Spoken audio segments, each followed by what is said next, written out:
2, 3. A combatir resuena la guerrera voz del buen Jesús, que hoy llamando está, sin desmayar, seguirle siempre con valor y la victoria plena os dará.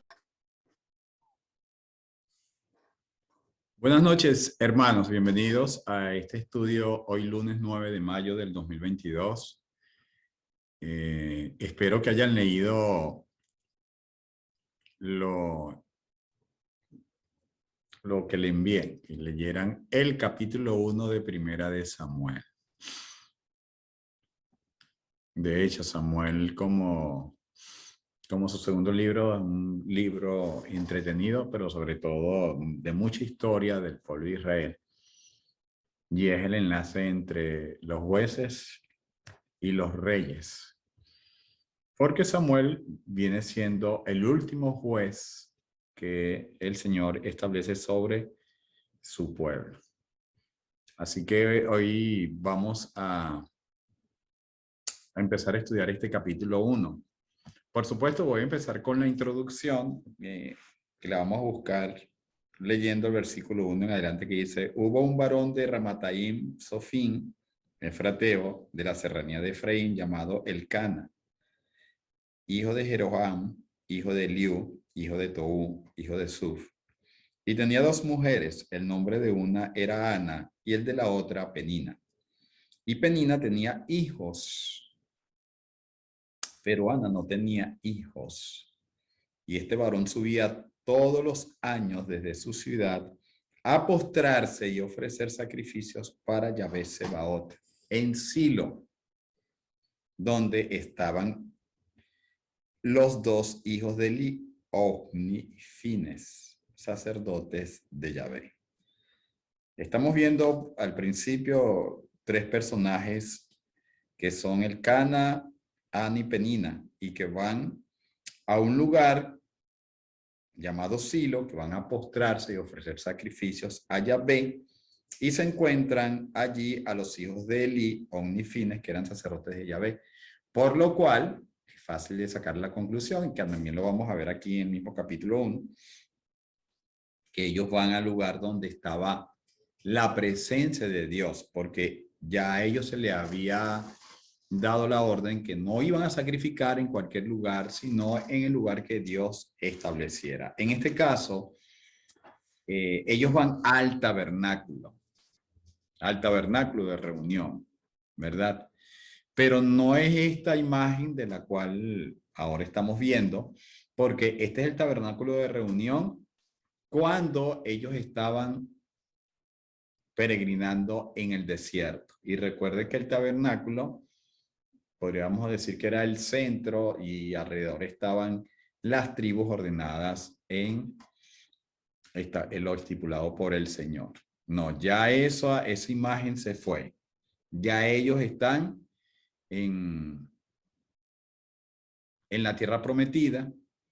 Ya ellos están alcanzando tierra, conquistando tierras. Por lo tanto, debemos ubicar dónde estaba este tabernáculo. Recuerden, aquí están las 12 tribus, la que repartió Josué, según Josué capítulo 18, ¿verdad?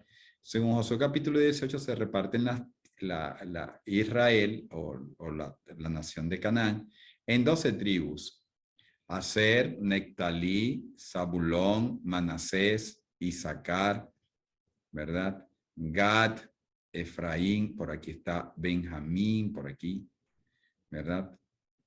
Dan, Judá, dentro de la tribu de Judá estaba Simeón, y hacia afuera del Jordán estaba Rubén, junto con Gad y Manasés, por supuesto.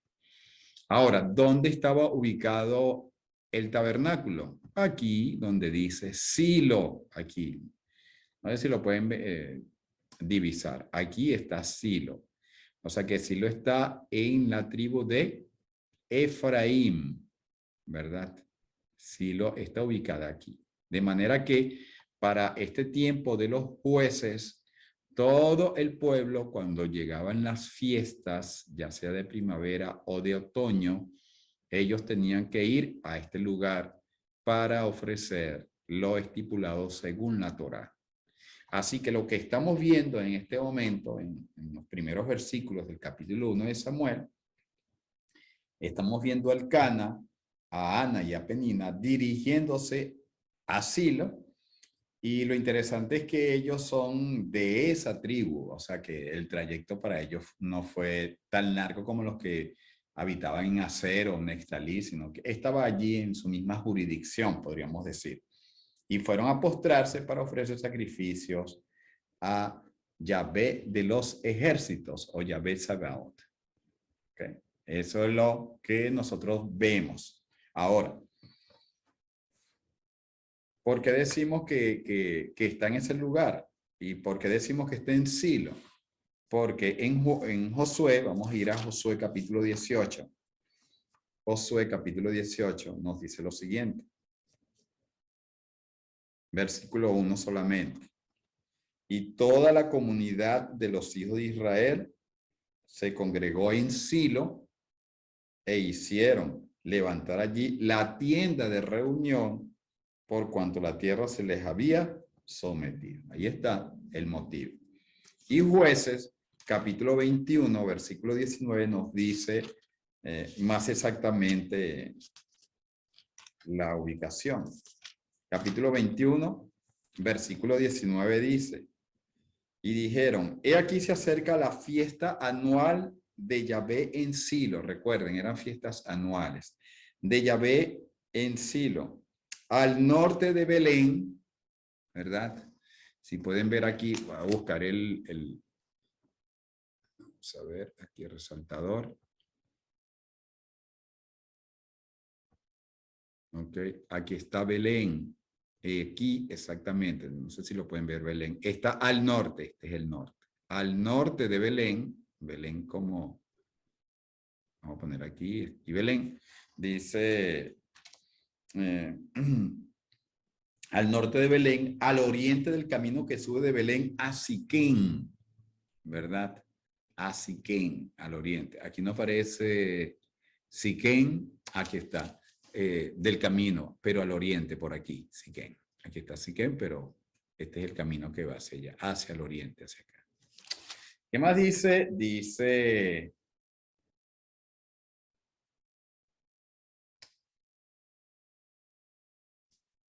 que sube de Belén a Siquén y al sur de Lebona. ¿Ok? Sur de Lebona. Bueno, allí está. Allí estaba el lugar donde ellos debían dirigirse. ¿Okay? Cada año, además, de acuerdo a la fiesta. ¿Quiénes se dirigían allá? Como pueblo de Dios, como israelita, la familia. El Cana, Ana y Penina. Vamos a ubicarnos nuevamente en 1 Samuel, capítulo 1, ¿verdad? Y vamos a leer el versículo 4 y 5, ¿verdad? Entonces pasaremos ya, tenemos la idea. Ah, bueno, y hay que entender también que esto era el tiempo de los jueces. Esto es interesante lo que está sucediendo aquí históricamente, porque ya aquí habían pasado muchos años en que había muerto Josué, y según Jueces capítulo 17, miren cómo vivía el pueblo delante de Dios, dice en Jueces capítulo 17, versículo 6, en aquellos días no había rey en Israel, y cada uno hacía lo que parecía recto ante sus ojos. Y en el capítulo 21 de Jueces, de hecho, el último versículo del capítulo de Jueces dice 21-25, en aquellos días no había rey en Israel, cada uno hacía lo que bien le parecía. O sea, un pueblo sin control. Mire cómo cambió el pueblo después de la muerte de Josué. Ustedes cuando leen el capítulo 2 de Jueces, se dice lo siguiente de esta nueva generación, a la cual no había conocido a Dios, dice la palabra. En Jueces capítulo 2. Versículo 6, cuando Josué hubo despedido al pueblo, los hijos de Israel se fueron cada cual a su heredad para tomar posesión de la tierra. Y el pueblo sirvió a Yahvé todos los días de Josué y todos los días de los ancianos que sobrevivieron a Josué, quien había visto todas las grandes obras de Yahvé que él había hecho a favor de Israel. Leo el versículo 8 del capítulo 2 de Jueces. Murió pues Josué, hijo de Nun, siervo de Yahvé, de edad de 110 años. Lo sepultaron en el territorio de su heredad, en Timnat-Jerez, en la serranía de Efraín, al norte del monte de Gaz. O sea que Josué también era efrateo como el Cana, Ana y Penina. Y sigue diciendo el versículo 10, y toda aquella generación también fue reunida a sus padres, la generación de Josué. Pero después de ellos se levantó otra generación que no conocía a Yahvé ni las obras que él había hecho por Israel. Por eso nos dice la Escritura que cada quien hacía lo que bien le parecía. Sigue el versículo 12. Entonces los hijos de Israel hicieron lo malo ante los ojos de Yahvé, sirvieron a los Baales. Así abandonaron a Yahvé, el Dios de sus padres, que los había sacado de la tierra de Egipto, y anduvieron tras otros dioses, los dioses de los pueblos que estaban a sus alrededores, y se soportaron ante ellos y procuraron a ir a Yahvé. Versículo 13. Abandonaron pues a Yahvé, sirvieron a Baal y a Astarot. Por eso la ira de Yahvé se encendió contra Israel y los entregó en manos de saqueadores, que los despojaron, los entregaron en manos de sus enemigos en derredor, de manera que ya no pudieron hacer frente a sus enemigos.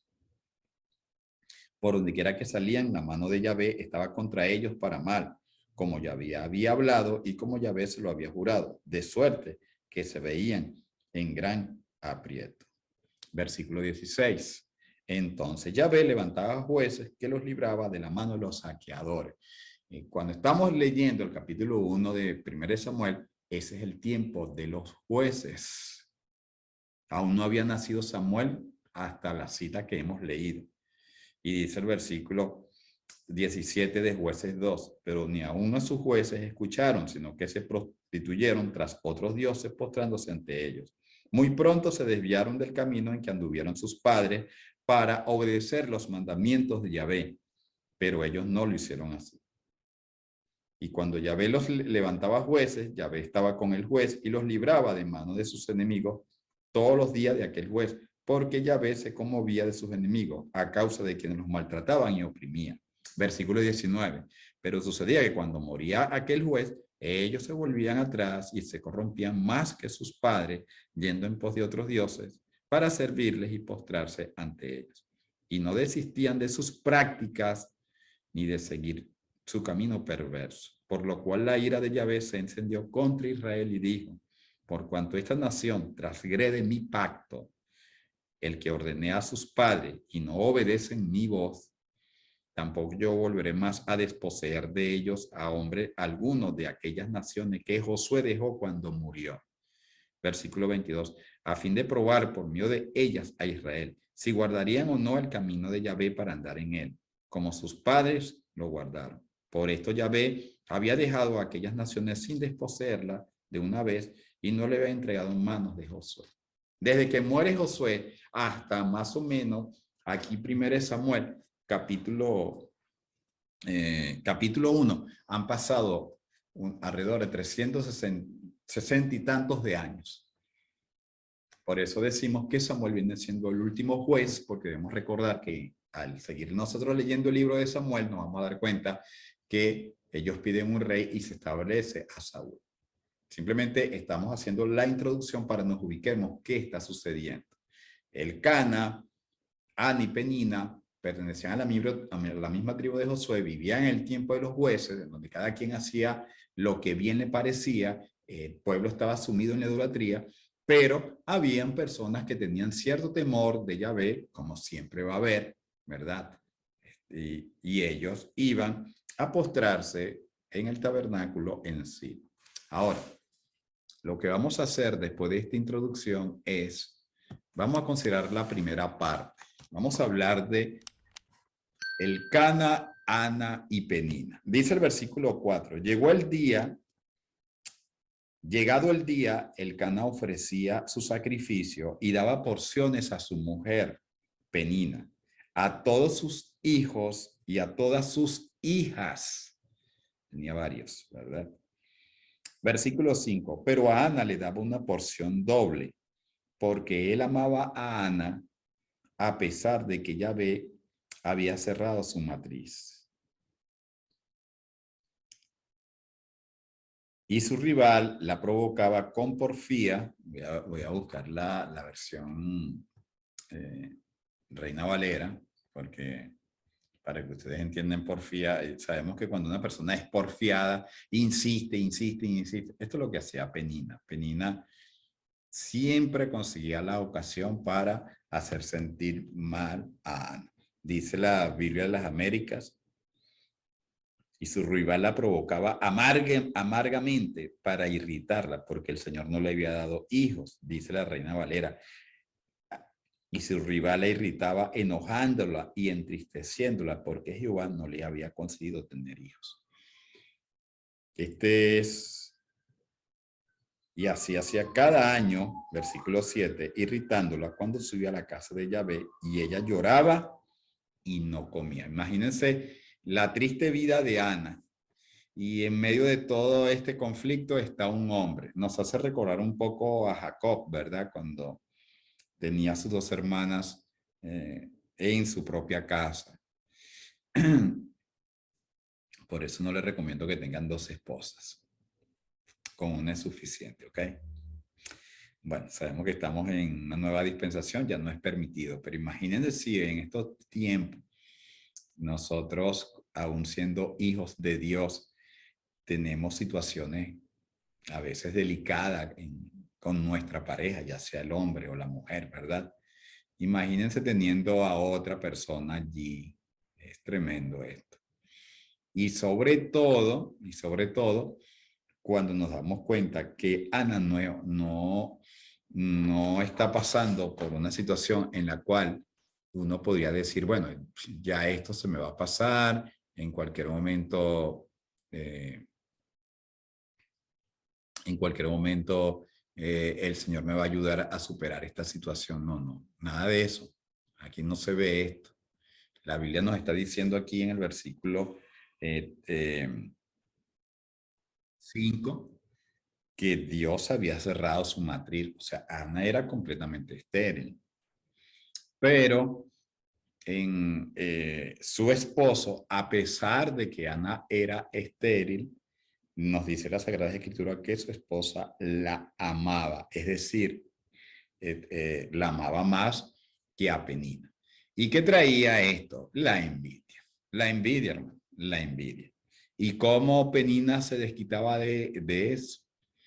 Ese fastidio, esa molestia. ¿Podrán ustedes imaginarse en cada vez que iban a la fiesta que ella veía que la mejor atención era para la rival y que la rival no tenía hijos? Bueno, ella simplemente utilizaba el arma que estaba a su mano. Molestarla, afligirla, entristecerla, amargar la vida, recordándole que ella no tenía hijos. Pero el punto es, en este caso, el punto es que quiero hablar solamente de Elcana, que Elcana la amaba, y nos dice la escritura aquí, porque el punto aquí es de Elcana, recuerden que ese es el esposo de ambas, que Elcana la amaba, según el versículo 5, a pesar de que, ¿están viendo? A pesar de que, voy a ver cómo dice. Ok, dice la Reina Valera, la amaba aunque el Señor no le había dado hijos, aunque el Señor no le había dado hijos. Recuerden, estamos hablando de tiempos en los cuales existía para los pueblos de la antigüedad que debían multiplicar y fructificarse, y el hecho de tener hijos y llenarse de hijos era sinónimo de bendición. Hoy en día no lo es, para que ustedes vean cómo cambian las culturas o los tiempos. Hoy en día cuando un matrimonio pasa de 5 o de 6, la gente dice que esa gente está loca, ¿verdad? pero no era en el caso antiguo. Eran personas que podían tener 12, como en el caso de Jacob, o mucho más, porque entre más hijos, mayor bendición. Eso era lo que se percibía en aquel tiempo. Ahora, ¿podrían ustedes imaginarse un hombre casado con una mujer estéril? Eso era una cosa que iba mucho más allá de nuestros pensamientos. Pero a pesar de eso, recuerden que los hombres aborrecían a las mujeres que no podían darle hijos. Pero a pesar de eso, como dice la Biblia textual o como dice la Biblia de las Américas, aunque el Señor no había dado hijos, eh, el Cana la amaba. Es decir, una aplicación práctica. Nadie es perfecto. En el matrimonio no hay una pareja perfecta. Que uno sea mejor que el otro dentro de muchas esferas, es cierto. A veces la esposa es la que más sobresale que el hombre. A veces el hombre que más sobresale con respecto a la esposa. Pero nos damos cuenta aquí que a pesar del gran obstáculo y a pesar de que el Cana jamás, recuerden, esto no era factible. No era factible.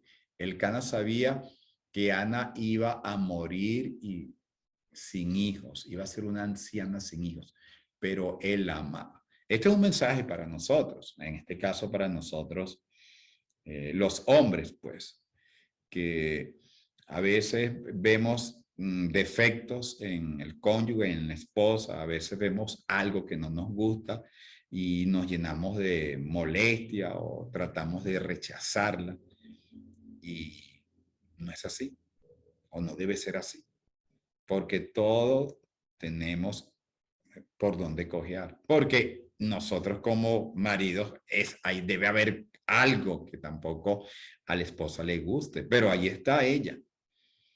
Recuerden, se está hablando o se está haciendo el énfasis de un hombre hacia una mujer, porque las Sagradas Escrituras dicen, enseñan que el hombre debe amar a su mujer. ¿Por qué hace ese énfasis? Porque nosotros los hombres, según Efesios, somos de tendencia al egoísmo, a pensar en nosotros mismos. Porque la mujer, por naturaleza, tiene un amor hacia su marido y tiene un amor hacia sus hijos. En este caso, pues.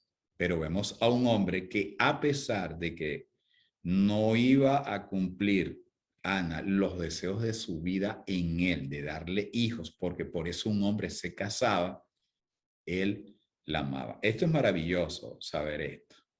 Saber que no, más que fijarnos en los defectos, debemos fijarnos en las cosas positivas. Y es obvio que el Cana veía en Ana algo positivo. ¿Ok?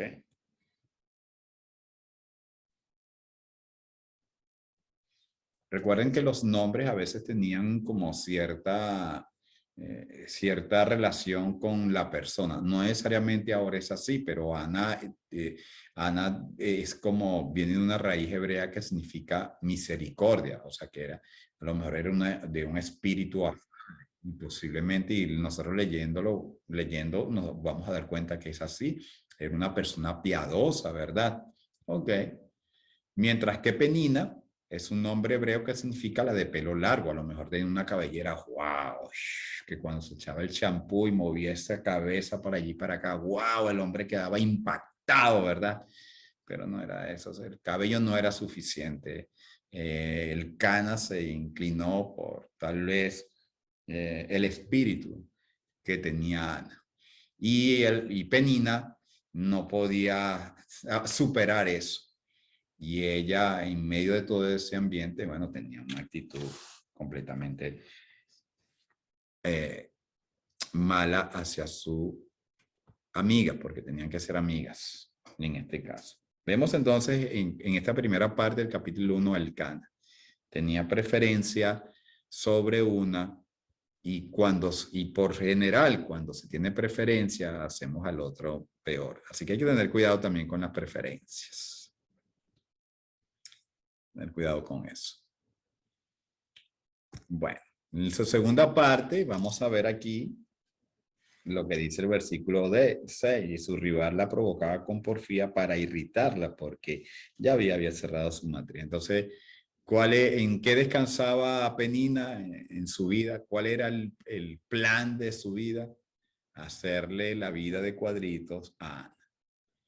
Porque cada vez que el Cana le daba a Ana preferencia, y no solamente en el asunto de la fiesta, podemos entender que durante el día o todos los días, podríamos imaginarse esa vida en este caso de Ana, que no era culpa de ella, porque tal vez si fuera culpa de ella, pues, como dice que ninguno de nosotros padezca como ladrón o avaro o meternos en lo que no conviene, pero si padecemos como cristianos, nos dice la carta a Pedro, glorifiquemos a Dios por eso. Muchas veces nosotros estamos pasando por situaciones difíciles de relaciones humanas, ya sea con familiares, amigos o en el trabajo, porque tenemos mala conducta. Pero cuando no es así, en el caso de Ana, ¿qué culpa tenía ella? Ella no tenía nada de culpa. Ella nació así. Ella nació así, no podía tener hijos. Y entonces, ahondado a esa culpa, a ese dolor que ella como persona, como una mujer, ella estaba afrentada. Si nosotros leemos el caso de Sara, hubieron muchas, la, la esposa de Isaac, o sea, la mayoría de esas mujeres en las cuales los hombres estaban llamados por Dios tenían algo que obstaculizaba tal vez el hogar feliz, pero Dios siempre obraba. Pero en este caso, ese no era su culpa y la cosa se ponía peor porque cuando el Cana le traía el ramo de flores o le traía el chocolatico o la llevaba de paseo y dejaba a Penina, imagínense, cuando esa mujer no tenía un hogar feliz, no estaba contenta porque aparte de lo que ella deseaba, tenía en su casa, como dice la Biblia en el versículo 6, tenía un rival. Eso es lo que dice el versículo 6. O sea, el enemigo estaba dentro. No necesitaba buscarlo, conocerlo, no, estaba completamente identificado. Había una rivalidad. ¿Pueden, hermanos, imaginarse usted esta vida de esta muchacha? Aparte de su dolor que tenía como ser humano, que no podía dar hijos, no podía gozar de la maternidad. Aparte de eso, tenía una rival. Esto es sufrimiento. Sufrimiento durante todo el tiempo. Si ustedes se sienten identificados en esa condición, bueno, creo que pueden entender esto. Pueden entender que a veces las cosas suceden ni siquiera porque nosotros las busquemos, sino porque están allí y hay que sufrir lo que hay que sufrir. Pero en esta tercera parte de este capítulo 1 nos dice que ella hace algo. Antes de la oración, que vamos a ver qué ella hace, vamos a leer el versículo 7. Y así de año en año, irritándola, cuando subía a la casa de Yahvé, ella lloraba y no comía. Versículo 8. Y su marido, el Cana, le decía a Ana, ¿por qué lloras? ¿Por qué no comes? ¿Por qué está afligido tu corazón? ¿Acaso no te soy yo mejor que 10 hijos? O sea, estas son preguntas fuera de no sé, no tengo la palabra ahorita, pero como podríamos decir, oye, qué pregunta tan idiota, ¿verdad? Bueno, nosotros a veces los hombres somos idiotas. A veces le preguntamos unas cosas a nuestras esposas que, ay, Dios mío, como dice la gente.